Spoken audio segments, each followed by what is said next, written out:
Hey there everybody, welcome to another episode of Bert's Bike. And today we're going to talk about action cameras, and specifically my new Osmo Action 4. Yes, I got sick and tired of GoPro, and I did it. I upgraded my action camera. So in this video we're going to talk about the reasons why I did and what threw me over the edge with GoPro.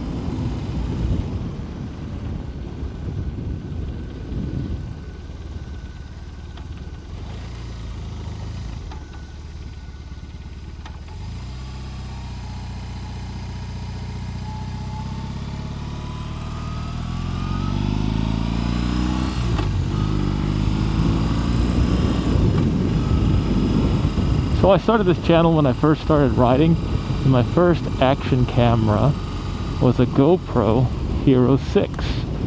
Now, that was a pretty good camera to me, and I really didn't know anything about action cameras when I got it. Just wanted to start filming some rides and didn't even think about starting a YouTube channel. Just wanted to, you know, get out there and document some places I've been.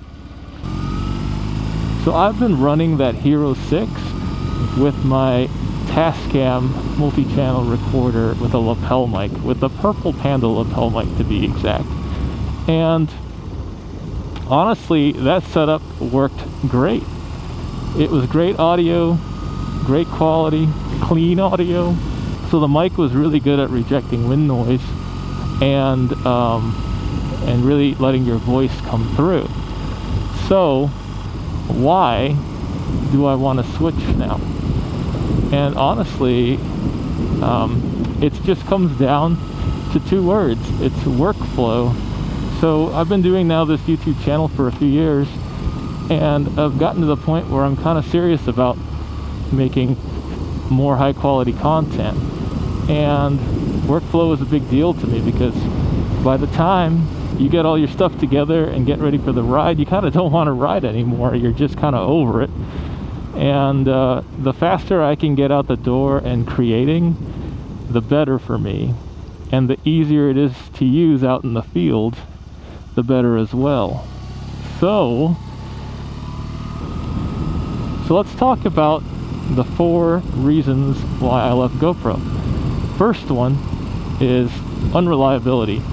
The battery life, for one, was super short, and I was lucky to get an hour tops of recording. So usually it would kind of conk out at about 40 minutes. And that sucks, because you have to take the whole thing apart. You have to take the media mod out to get to the battery. And and that's not such a big deal, but when you have to be constantly switching batteries and taking it off the mounts, it's just a huge time suck, and it's just a drag. The next reason was I like recording a lot with quick capture, so I don't really like filming every single thing in a ride. I like kind of picking and choosing my moments. So with that, quick capture was a big deal for me. And when I got the media mod and everything, what ended up happening was I would lose audio in between takes. So sometimes the GoPro would not recognize the hardwired mic into the media mod, which is super frustrating. There is a workaround though, where you have to turn the GoPro on first, then you can hit the record button. So by the time on a bike though, by the time you want to film what you're heading towards, it's probably already gone, because the GoPro takes about 3 seconds to turn on, and then however long for you to feel comfortable enough to reach up and hit that record button. All right. That's 2 reasons. Number 3 is in the editing room. So even though the media mod has a USB-C, a HDMI, and a 1/4 inch port, you cannot access your files just by plugging it into the computer. And that's not such a big deal with other types of equipment when things are easily accessible. Like with my Canon camera, the door is right underneath. You hit the button and pull the SD card out, right? So with the media mod, what ends up happening is that you have to take the whole thing apart. But not only do you have to take the whole thing apart, you pretty much have to take it off your mounts as well. So you got to take the whole thing apart and then get to your SD card. So that's 3 things. And then the 4th and final thing has to do again with it randomly locking up. Sometimes when you would hit turn it on or even try to turn it off or hit the record button, it would just randomly freeze.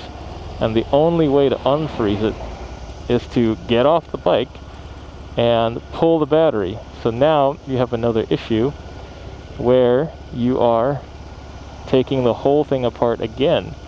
And if you're on a ride, this could happen multiple times in the day, which is definitely not ideal. To recap, unreliability, random lockups, not detecting the mic, battery access, you have to take the whole thing apart, and also the battery has very short life. So that's a lot of things, and I'm sure I'm forgetting some other things, but maybe I'll remember them later. So what makes the Action 4 actually better, at least on paper? So this is my first couple times out with the Action 4, and this is not a detailed review. I will make a much more detailed review on the Action 4 in a later video, but this is just sort of my new ownership experience with not only the Action 4, but also the DJI Mic 2 with the Action 4. So the Action 4 coupled with the Mic 2 makes for quite a combo, and honestly, it's probably, on paper at least, the best solution for motovlogging at the moment. I've done a whole bunch of research and there doesn't seem to be anything else that's better. So let's talk about why I really like the Action 4. So I do film a lot with my mirrorless camera, and when I'm off the bike I like to get really nice photos and video with an actual full-frame mirrorless camera. And the cool thing about the Osmo is that if you're not on the ultra-wide view, it does look not as GoPro-y, if that is a thing. So it doesn't look as action cammy as the GoPro does. And for somebody like me, I really like that feature. I'm not a big fan of like ultra-wide and fish-eyed looks, although they do have their place. But for most of what I like to do, and the style of filming that I like to do, I like to have a more natural look with the videos. The second reason is workflow. Well, when you plug the Osmo Action into your computer, you can choose to recognize it as a hard drive, and you don't ever have to pull out your SD card. So that's awesome. Number 3 is that you don't have to take it off the mounts all the time because of the magnetic mount. That is just genius in my opinion. So the last thing, and I'll kind of get into detail about this, is I am a big fan of wired-in microphones. So whenever you're transmitting things over Bluetooth or Wi-Fi, some funny things happen with the audio sometimes.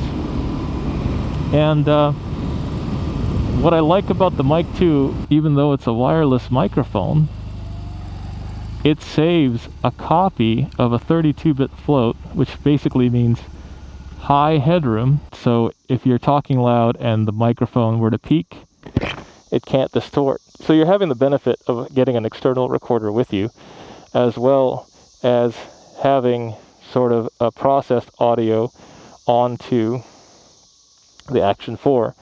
Now, if it were me, I would love the option to have even a lower quality audio, but an unlimited or uncompressed audio file in the Action 4 instead of having to process it.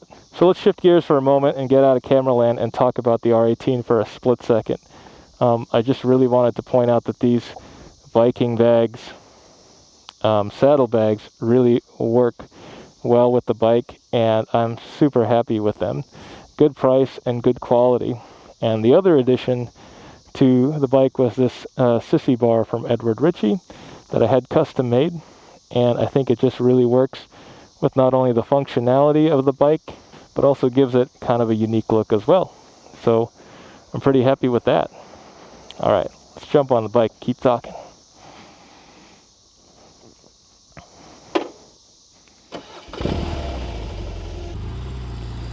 They can make a U-turn here without anybody coming up on me. Oh, I really gotta practice the U-turns on this bike.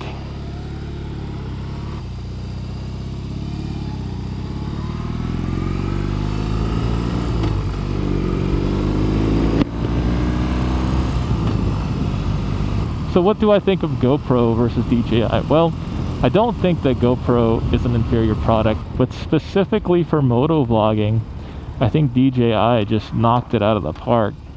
And the cool thing about that is if this is the baseline for DJI, I can't wait to see what they come out with next, because I think it's just going to be awesome.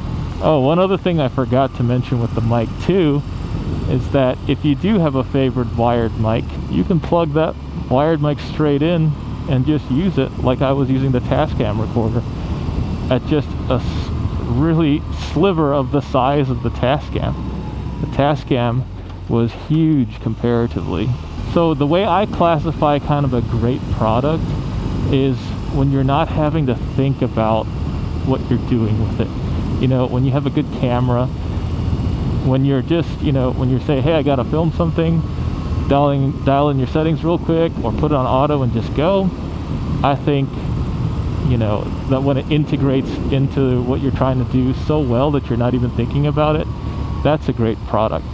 But I think for motovlogging and what I'm trying to do personally, I think DJI just knocked it out of the park, and I'm super happy so far with the Action 4 and the mic 2, but nothing else that I know of does what it does.